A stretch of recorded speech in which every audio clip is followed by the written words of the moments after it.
Hi friends, आज हम Aristotle की आइडियल स्टेट का क्रिटिकल एनालिसिस देने जा रहे हैं। हम कंपैरेटिव एनालिसिस देंगे जिसमें अरिस्टोटल की आइडियल स्टेट को प्लेटो की आइडियल स्टेट से कंपेयर करेंगे। हम देखेंगे दोनों के आइडियाज के अंदर क्या क्या डिफरेंसेस थे। तो शुरू करते हैं। इससे पहले आपसे रिक्वेस्ट, अभी तक आपने मेरे चैनल को सब्सक्राइब नहीं किया तो सब्सक्राइब करें। इस तरह के मैं वीडियोस बनाता रहता हूँ और वीडियो पसंद आए तो थम्स अप जरूर दें। तो चलिए शुरू करते हैं। एक तरफ हम आइडियल स्टेट ऑफ प्लेटो रखते हैं, दूसरी तरफ आइडियल स्टेट ऑफ अरिस्टोटल रखते हैं। देखते हैं इनके अंदर पैरामीटर्स जो इनके थे, डिफरेंट आइडियाज थे, उनके अंदर क्या क्या डिफरेंस था। सबसे पहली बात हम देखेंगे कि इनका बेस क्या था। प्लेटो की जो बुनियाद थी वो थी, उसने जस्टिस पे अपनी स्टेट का बुनियाद रखा था और इसने गुड लाइफ पे रखा था। तो ये मॉडरेशन के अपोस्टल कहे जाते हैं, इस वजह से उसने गुड लाइफ को एज ए अपनी स्टेट का बेस बनाया था। तो हम दूसरा डिफरेंस देखते हैं। तो सॉवरेनिटी में प्लेटो ने फिलोसोफर किंग को सॉवरेन बनाया था और जबकि अरिस्टोटल ने कॉन्स्टिट्यूशन को कंट्री का सॉवरेन बनाया था। तीसरा डिफरेंस देखते हैं। तीसरा डिफरेंस साइज का था। प्लेटो ने पॉपुलेशन 5040 की पॉपुलेशन रखी थी। इसके कुछ रीजन से जो मैं ऑलरेडी डिस्कस कर चुका हूँ। और इसने साइज में जो एरिया के हिसाब से कहा था कि मीडियम साइज की होगी, ना बड़ी होगी ना छोटी होगी। तो इसके बाद फोर्थ डिफरेंस देखते हैं। उसमें लोकेशन का कहा था। तो प्लेटो ने कोई लोकेशन स्पेसिफाई नहीं की, लेकिन अरिस्टोटल ने कहा कि यह सी के करीब होना चाहिए। पांचवा डिफरेंस में एजुकेशन में इनमें दोनों ने इसको वैल्यूज बहुत ज़्यादा वैल्यू थी और दोनों ने कहा था कि ये सोर्स है आइडियल स्टेट बनाने का। और जो सिक्स है वो सर्विसेज हैं। इन्होंने 3 सर्विसेज क्लासेस के हिसाब से डिवाइड की थी प्लेटो ने, जबकि अरिस्टोटल ने 6 सर्विसेज दी थी, जो हम पिछले वीडियो में जिक्र करके आए हैं। और उसके बाद नेक्स्ट डिफरेंस फॉर्म। तो ये इसका जो है रिपब्लिक का फॉर्म था, मोर लाइक मोनार्की। तो इसका मोनार्की जैसा था आइडियल स्टेट, और जबकि उसका आइडियल स्टेट वो मिक्स फॉर्म था। इसने तीनों फॉर्म्स हैं, जो मोनार्की, एरिस्टोक्रेसी और डेमोक्रेसी, इन तीनों के फीचर्स को मिला के एक स्टेट बनाया था, क्योंकि वो प्रैक्टिकेबिलिटी चाहता था इस वजह से। और नेक्स्ट हम देखते हैं वो कस्टम्स। तो प्लेटो कस्टम्स को पसंद नहीं करते थे, जबकि अरिस्टोटल उसको बहुत ज़्यादा पसंद करते थे, बहुत ज़्यादा उसको वैल्यू देते थे।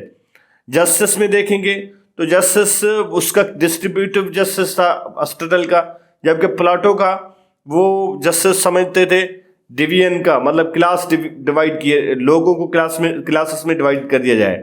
और उसके बाद नेक्स्ट डिफरेंस कम्युनिज्म का। उसमें प्लेटो ने कम्युनिज्म को वैल्यू दी थी और अरिस्टोटल ने उसे कोई वैल्यू नहीं दी थी। अब नेक्स्ट स्लाइड में देखते हैं कुछ इस तरह से कुछ और डिफरेंसेस हैं जिसको देखते हैं। जैसे प्रैक्टिकेबिलिटी, ये तो प्लेटो वाली हाइपोथेटिकल थी, जबकि अरिस्टोटल वाली आइडियल स्टेट वो प्रैक्टिकल थी। उसके बाद नेक्स्ट आर्ट्स और म्यूजिक को प्लेटो इससे नफरत करते थे, खास करके इसमें आर्ट्स और म्यूजिक को, बाकी को नहीं। प्लेटो आर्ट्स और म्यूजिक से नफरत करते थे, अरिस्टोटल उसका एडहेरेंट था। और उसके बाद स्लेवरी को दोनों पसंद करते थे, दोनों ने लीगल समझा था। उसके बाद फेमिनिज्म को ये तो पसंद करता था, लेकिन मतलब प्लेटो तो पसंद करता था, अरिस्टोटल उससे पसंद नहीं करता था, वो मैन की सुपेरियरिटी चाहता था। और उसके बाद यूनिटी एंड स्टेबिलिटी, ये जो अरिस्टोटल प्लेटो है इसको एंड समझते थे, मकसद समझते थे। ऐसा लगता है वो सब कुछ यूनिटी को ही समझता है, उसको एंड बना के बैठा है, लेकिन वो मीन टू एंड समझता है। अच्छी चीज़ तो है, लेकिन वो उसको मकसद नहीं समझता। और उसके बाद नेक्स्ट चीज़ उस पर हम थोड़ा कमेंट करेंगे आगे चल के। अच्छा, ट्रेनिंग है। ट्रेनिंग को प्लेटो ने कहा था कि ये एक प्रोसेस के तहत, एजुकेशन के एकेडमिक प्रोसेस के तहत के जरिए होगी, लेकिन अरिस्टोटल ने कहा था कि ये यूजेनिक के थ्रू होगी। बच्चे को जैसे बड़ा किया जाएगा उसके साथ उसकी ट्रेनिंग होती रहेगी। उसके बाद पॉपुलेशन कंट्रोल पे दोनों ने अपने मीन सजेस्ट किए हैं कि किस तरह से पॉपुलेशन कंट्रोल होगी। और उसके बाद यूजेनिक्स पे प्लेटो ने यूजेनिक्स पे ये कहा है कि ये सिर्फ 2 क्लासेस के अंदर होगी, जैसे वो कम्युनिज्म का कॉन्सेप्ट बताते हैं उसके साथ वो जिक्र भी करते हैं। और जो अरिस्टोटल है वो उसने पूरी स्टेट के लिए यूजेनिक्स का कॉन्सेप्ट दिया था। इक्वलिटी ऑफ सिटीजन में ये प्लेटो इसको नहीं मानते, वो कहते हैं कुछ क्लास की सुपेरियरिटी होगी, लेकिन वो इक्वलिटी पे यकीन रखते हैं। अरिस्टोटल इक्वलिटी पे यकीन रखते हैं। और उसके बाद लास्ट चीज एनवायरनमेंट। एनवायरनमेंट से मेरा मुराद ये है कि प्लाटो जो जिस एनवायरनमेंट में बड़े हुए हैं वो एनवायरनमेंट था डेमोक्रेसी का, एक्सट्रीम डेमोक्रेसी। एथेंस में एक्सट्रीम डेमोक्रेसी थी, उसमें ये पला और बड़ा हुआ है, जबकि वो एक मतलब मोनार्की के अंदर पैदा हुए हैं। इस वजह से इनकी जो इंटरेक्शन है, मतलब जो लाइक करते हैं वो अपोजिट साइड को करते हैं। अब अरिस्टोटल पे हम कुछ कमेंट्स करते हैं, अरिस्टोटल की आइडियल स्टेट पे, और इनको कुछ और कंपेरिजन है जिसको हम डिस्कस करते हैं। तो इनमें एक नंबर ये सोचना चाहिए कि जो अरिस्टोटल के आइडियाज़ हैं ये थोड़े आउटडेटेड लगते हैं, ये मोर प्रैक्टिकेबल नहीं है। फॉर्म ऑफ स्टेट एक ही हो सकती है, तीनों फॉर्म को आप मर्ज करके इस तरह की स्टेट नहीं बना सकते। प्लाटो ये समझते थे कि जो यूनिटी है वो हासिल की जा सकती है इंडिविजुअल की फ्रीडम को कुर्बान करके, उसकी काज पे हम जो यूनिटी हासिल कर सकते हैं। पर जो अरिस्टोटल कहते हैं कि ये वो कहते हैं कि प्लाटो कहते हैं कि अगर उसके अंदर यूनिटी के अंदर कुछ डिस्ट्रप्टिव फोर्सेस आ रही हैं, आप उसको डिस्ट्रॉय कर सकते हैं। मतलब कुछ ऐसे एलिमेंट हो, कुछ ऐसे लोग हों जो यूनिटी कायम ना करने देते हों, तो आप उसको मार दें।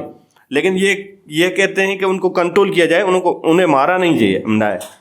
उसके बाद नेक्स्ट वो कहते हैं यूनिटी है वो डिज़ायरेबल है, वो गोल नहीं है। अरिस्टोटल कहते हैं कि ये यूनिटी एक डिज़ायरेबल चीज़ है, ऐसा नहीं है कि वो गोल है, वो अचीव भी की जा सकती है लिबर्टी के काज पे। मगर अगर आप लिबर्टी को कुर्बान कर दें तो ये यूनिटी अचीव की जा सकती है, लेकिन हम लिबर्टी इतनी इंपॉर्टेंट है कि हम उस खुद को कुर्बान नहीं कर सकते। उसके बाद नेक्स्ट चीज़ ये कहते हैं कि जो प्लाटो की कोहेसिवनेस एंड हार्मनी थी वो एक डेस्पोटिक एंड प्रोड्यूस करती है।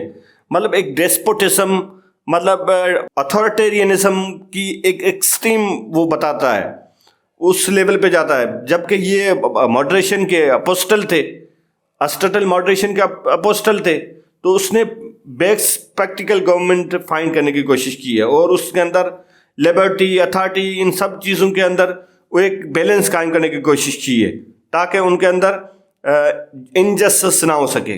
तो ये कहते हैं कि किसी को भी कंप्लीटली कोई भी बंदा कभी मुकम्मल तौर पर सेटिस्फाई नहीं हो सकता है। इनजस्टिस तो कहीं पे आप कितना भी जस्टिस कर दें, लेकिन किसी के साथ तो इनजस्टिस होना है। परफेक्ट जस्टिस की तरफ अगर आप जाएंगे तो फिर आपके लोगों की बहुत सारी क्वालिटीज़ हैं, बहुत सारी चीज़ें हैं, वो गंवा बैठेंगे। इस वजह से किसी भी चीज़ के अंदर परफेक्शन नहीं आ सकती, लाएंगे तो बहुत बड़ा नुकसान होगा। और उसके बाद कुछ चीज़ें और हैं जिस पे हम डिस्कस करते हैं। ये सॉवरेंटी के बारे में कुछ पॉइंट्स हैं जो हम अब डिस्कस करते हैं। उसमें कहता है कि कोई भी बंदा एक्सट्रीम, मतलब वो जैसे इसने कहा था ना कि एब्सोल्यूट पावर करप्ट्स एब्सोल्यूटली, सो ये कहते हैं कि किसी को भी इतना ज़्यादा पावर नहीं दिया सकता, अनरेस्ट्रेंट पावर जैसे प्लाटो दे रहे हैं, ऐसे नहीं हो सकता। दूसरी बात ये कह रहे हैं कि सबको इक्वल पावर नहीं दे सकते, जैसे डेमोक्रेसी में हो रहा था, इक्वल पावर नहीं से दे सकते। इसके लिए एजुकेशन, वेल्थ, बर्थ, इंटेलेक्ट, इन चीज़ों को काउंट किया जाएगा। सब लोग जो है बाउंड टू लॉ होंगे। इसकी सबसे बड़ी कंट्रीब्यूशन वो कॉन्स्टिट्यूशनलिज्म है जिसको आज भी हम फॉलो करते हैं। और इसके अलावा इसने rule of law, accountability, equality under law, इन सब चीज़ों को बहुत ज़्यादा एडहेरेंट थे, इन सब चीज़ों पर बहुत ज़्यादा काम किया था। इसके साथ अपना ये लेक्चर ख़त्म हुआ। उम्मीद करता हूँ कि ये वीडियो आपको पसंद आई होगी। पसंद आई तो थम्स अप दी, जाते जाते चैनल को सब्सक्राइब जरूर करें। फिर मिलते हैं किसी और वीडियो में, तब तक जुल्फ़कार करेंगे इजाज़त। अल्लाह हाफ़िज़।